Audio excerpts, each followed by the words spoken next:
வணக்கம் டீச்சர்ஸ். இன்றைய பதிவு உங்களுக்கானது. முதுகலை தமிழாசிரியர் தேர்வுக்கான வினாவிடை தொகுப்புகள் அடங்கிய வினாத்தாள் இது. நிறைய டீச்சர்ஸ் 100 வினாக்கள் அடங்கிய வினாத்தாளை எங்களுக்கு பதிவிடுங்க, ரொம்ப பயனுள்ளதாக இருக்கும், எங்கள் தேர்வுக்கு எங்களுக்கு ரொம்ப உதவியாக இருக்கும் அப்படிங்கிறதுனால இந்த பதிவை நம்ம கொடுக்குறோங்க. உங்களுடைய நண்பர்களுக்கும் தோழர்களுக்கும் இந்த பதிவை அவசியம் நீங்கள் அனுப்பணும், அவங்களும் படிச்சுக்கட்டும். நம்ம சேனலை சப்ஸ்கிரைப் பண்ணிக்கோங்க, லைக்ஸ் கொடுங்க டீச்சர்ஸ். கமெண்ட்ஸில் உங்களுடைய சந்தேகங்களை வினாக்களாக கேளுங்க, நாங்கள் பதில் கொடுக்குறோம். இது பயனுள்ள பதிவு, தவிர்க்காதீர்கள். உங்களுடைய வெற்றி பயணத்தில் நாங்களும் உடன் இருப்போம். முந்தைய பதிவுகள் எல்லாமே உங்களுக்கு பயனுள்ளதாக இருக்கும் என்ற நம்பிக்கையுடன் இதோ இந்த பதிவு உங்களுக்காக. சரிங்களா? முதல் கேள்வி, மணிமேகலை நூலை சமயக்கலைச்சொல் ஆக்க காப்பியம். சமயக்கலைச்சொல் மணிமேகலை அப்படிங்கிறதே ஒரு மிகச்சிறந்த அழகான கலைச்சொல் அப்படின்னு சொல்லுவாங்க. ஆக்க காப்பியம் அப்படிங்கிறது என்னன்னா, இது பசிப்பினி போக்கிய காப்பியம், உலக மக்களுக்கான காப்பியம் அப்படிங்கிறதுனால ஆக்க காப்பியம். பௌத்த சமய காப்பியம் அப்படின்னு சொல்லுவாங்க. அதை சொன்னவர் யார் அப்படின்னா உவே சாமிநாதர். சரிங்களா? அடுத்து இரண்டாவது கேள்வி, பசிப்பினி மருத்துவ காப்பியம் என்று அழைக்கப்படும் நூல் எது அப்படின்னா மணிமேகலை. ஆபுத்திரன் கை அமுதசுரபி கிடைக்கப்பெற்ற பெருமையை பெற்றவள் மணிமல்லவ தீவில். இந்த அமுதசுரபி பசியாகிய பிணி அப்படிங்கிற நோயை போக்கக்கூடிய மருத்துவ காப்பியமாக விளங்குகிறது. ஆபுத்திரன் கை அமுதசுரபி கிடைத்தவுடன் உலக உயிர்களுக்கு பசி நோயை தீர்த்தவள் அப்படின்னு சொல்கிறதுனால இது பசிப்பினி மருத்துவ காப்பியம் அப்படின்னு சொல்கிறாங்க. அடுத்து 3, கொத்தார் குழல் மணிமேகலை நூல்நுட்பம் கொள்வது எப்படி, எங்கன் எப்படி சிறப்பிப்பது அப்படின்னு கேட்டால் இதை சொன்னவர் யார் அப்படின்னீங்கன்னா வரதராசனார். மூவா தான் சொல்லியிருக்கார். மூன்றாவது கேள்வி, மூன்றாவது கொஸ்டின் பாருங்க. கொத்தார் குழல் மணிமேகலை துரைமங்கலம் சிவப்பிரகாசர் சொல்லியிருக்காரு. கொத்தார் குழல் மணிமேகலைன்னா அழகிய கொத்து போன்ற கூந்தலை உடையவள் மணிமேகலை, அழகு வாய்க்க பெற்றவள் அப்படின்னு சொல்கிறதுனால இது கொத்தார் குழல் மணிமேகலை நூல் நுட்பம் அப்படின்னு சிறப்பான ஒரு பெயரை இந்த நூலுக்கு வச்சுருக்காங்க. காப்பிய தலைவி மணிமேகலையை விவரிக்க பயன்படும் சிறப்பு பெயர் அப்படின்னு கூட சொல்லலாம்.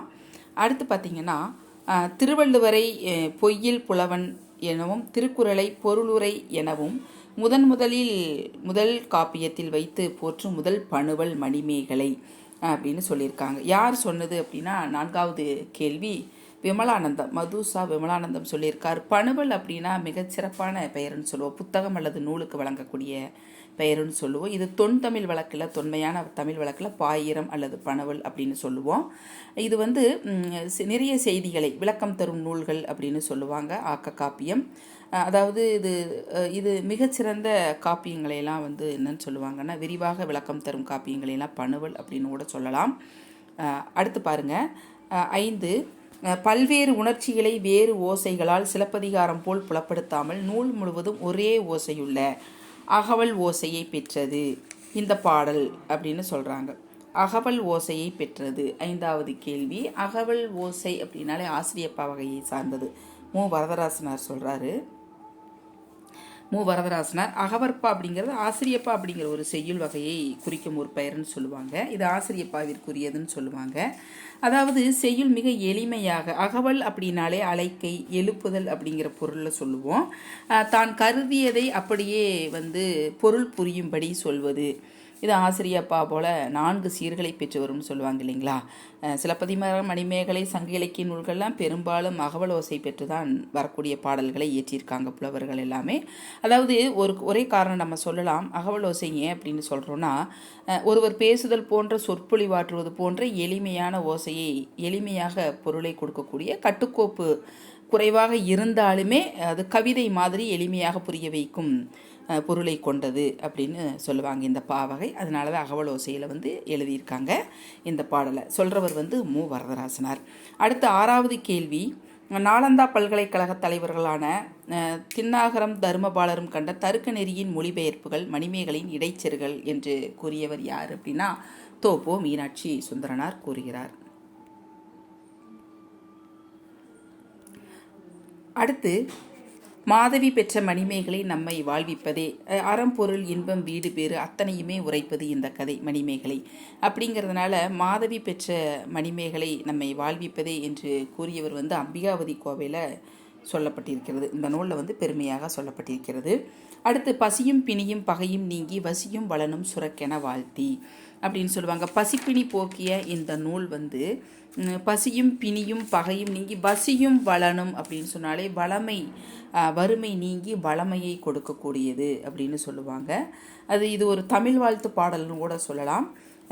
இதை சீத்தலை சாத்தனார் வாழ்த்து பாடலாக வச்சிருக்கார். நலம் பெற உலக மக்கள், நாட்டு மக்கள் நலம் பெற வேண்டி மணிமேகலை நூல் எழுந்தது அப்படின்னு சொல்லுவாங்க.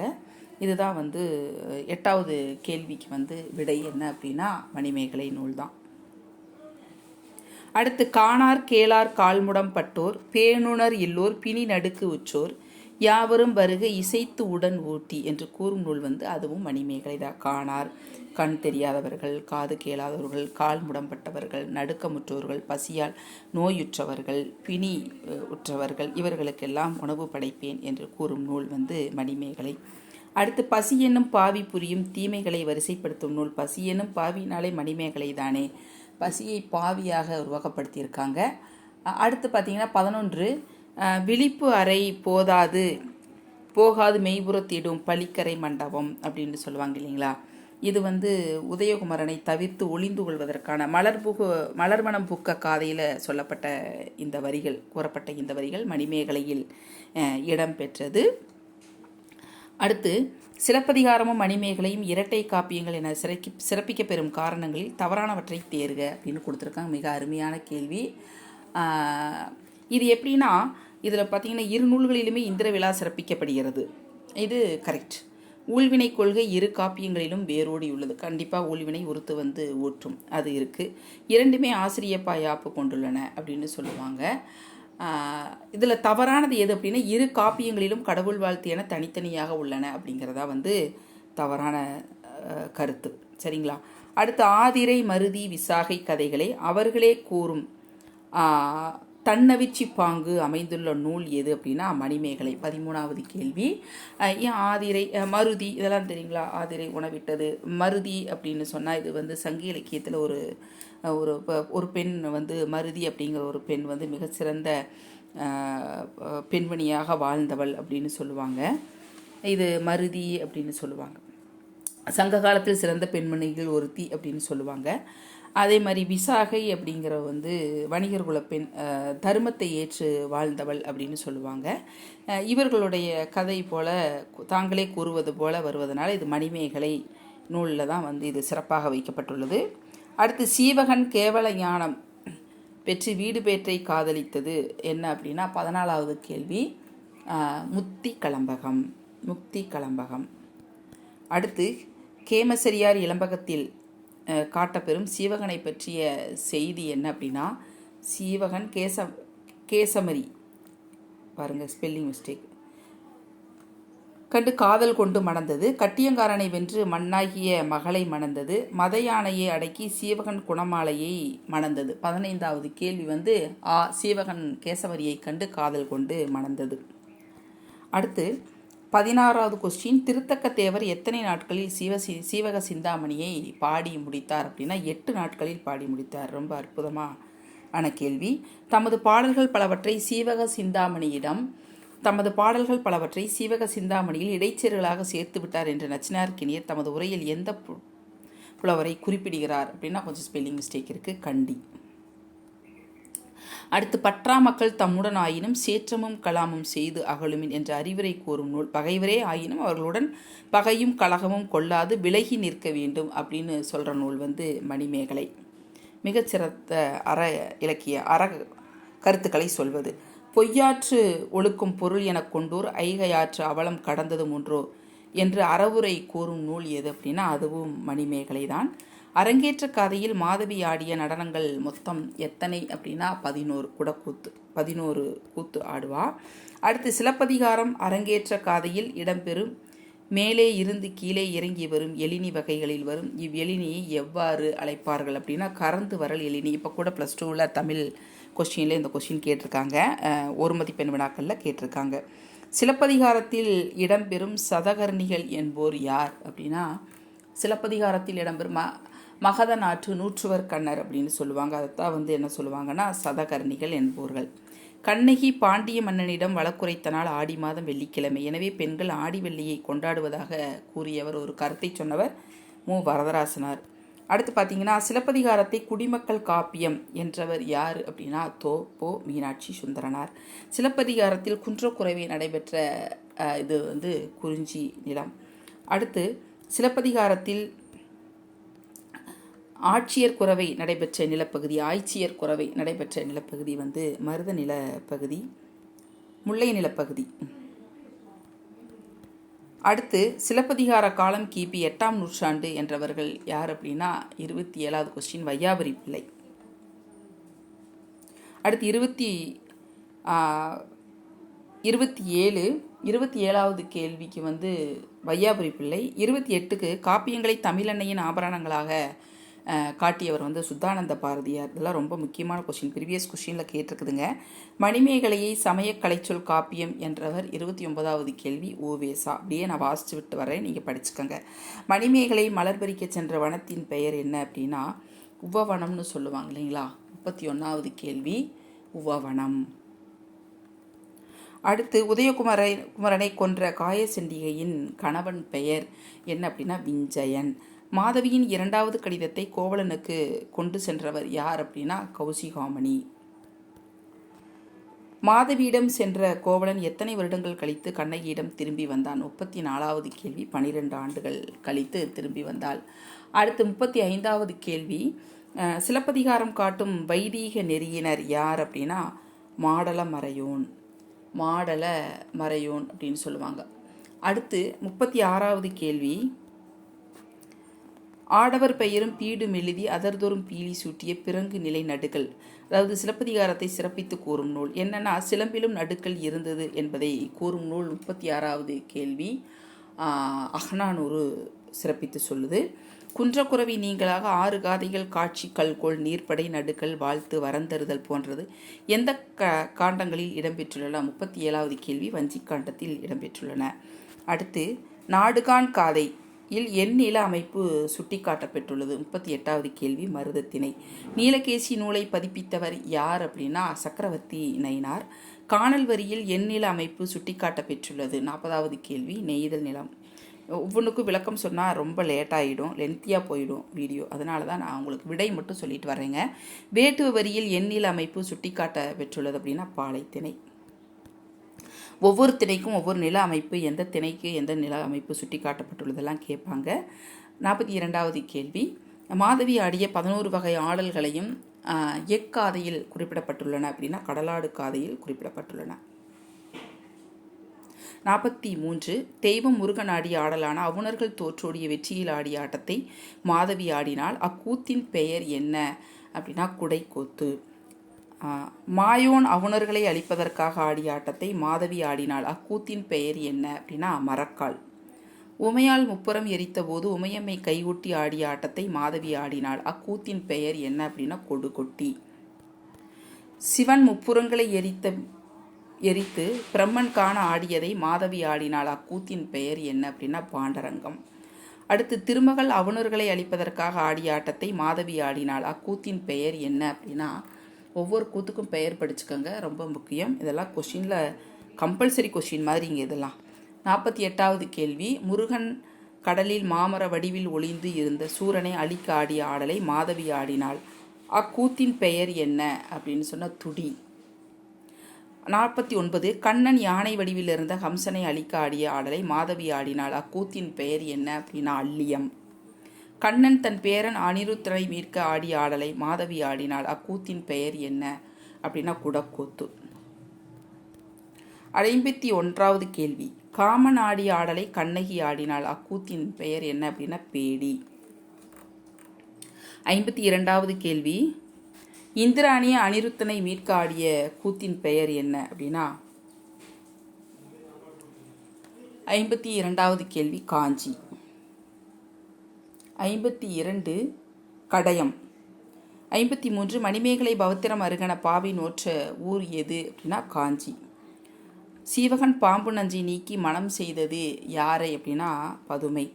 55 சீவகன் மணந்த மாமன் மகள் யார்? 55வது கேள்வி லக்கணை. அடுத்து சீவகன் மணந்த மாமன் மகள் யார்? சீவகன் பாம்பு நஞ்சை நீக்கி மனம் செய்தது யாரை? 54வது கேள்வி பதுமை சொல்லியாச்சு. சீவகன் மணந்த மாமன் மகள் லக்கணை. சீவகன் கோவிந்தனுக்கு யாரை மனம் செய்து வைத்தான்? 56வது கேள்வி கோவிந்தை.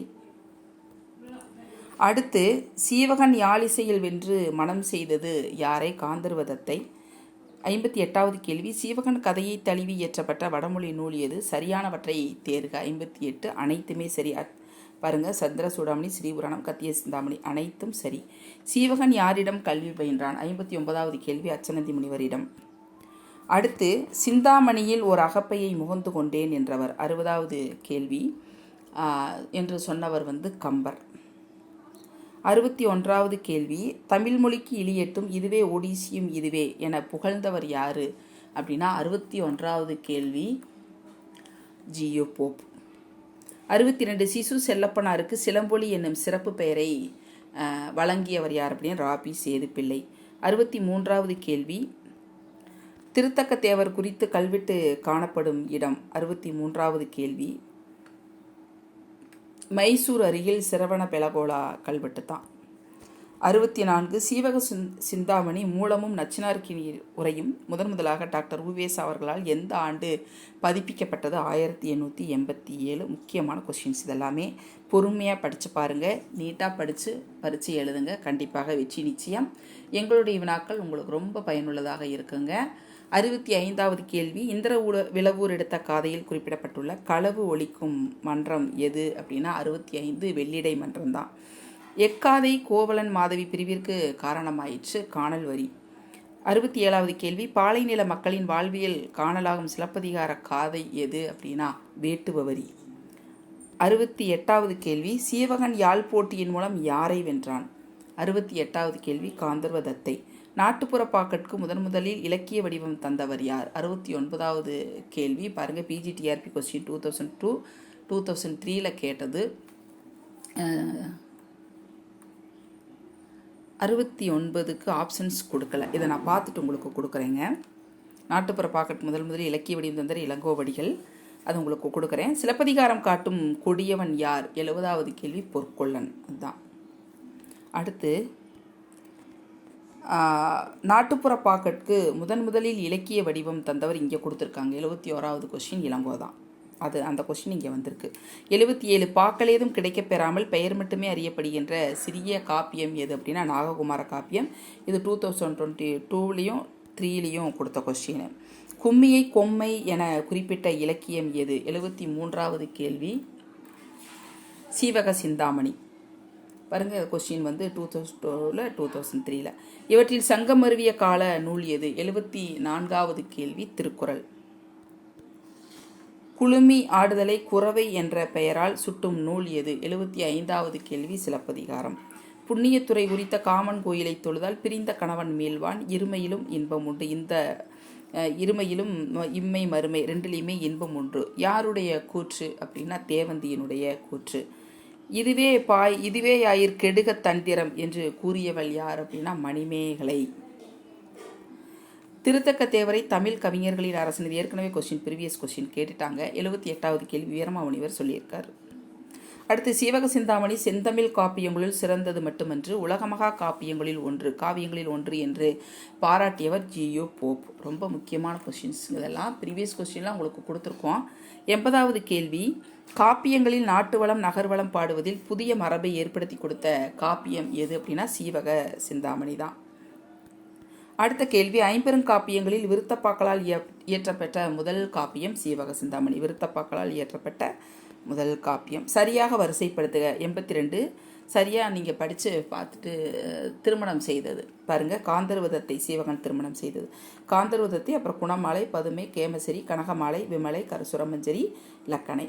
இதுதான் வரிசைப்படுத்துதல். சரியான வரிசைப்படுத்துதல் இ ஆப்ஷன்.